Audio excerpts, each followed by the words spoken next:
getting those mangrove trees really right back up is a 5 to 10 year enterprise. So I think we are doing a hurry up because they died in 2004. But there's no way that we can accelerate it at the moment.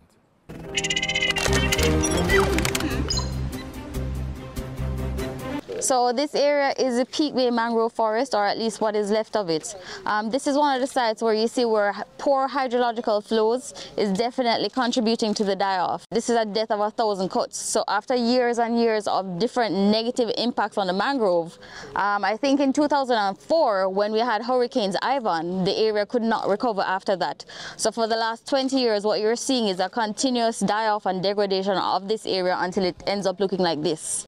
One of the issues that we're having is when we do a baseline assessment and you look on the coast, the coastal and tidal channels are actually blocked.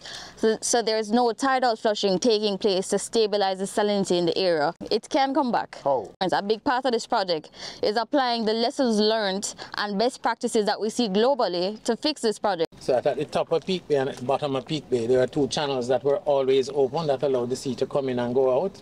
I'm going to get the NEPA permission to reopen those.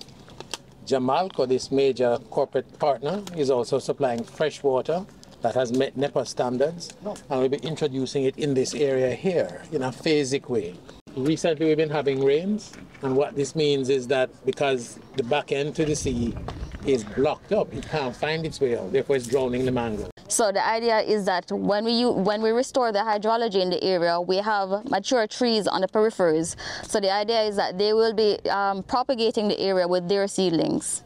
So not necessarily doing replanting, but allowing natural regeneration to take place. So we're aiming for natural regeneration. Of course, we don't have an endless budget, so you have to act smarter, right? Using the NWC context, you'll have greater saltwater intrusion in some of the well sources that you have in South Clarendon, which will make it more difficult to provide potable water to households in this space. It's one of the critical areas we have because, as you know, not just in Clarendon, but certainly nationally, 70% of your population lives within 5 kilometers of the sea.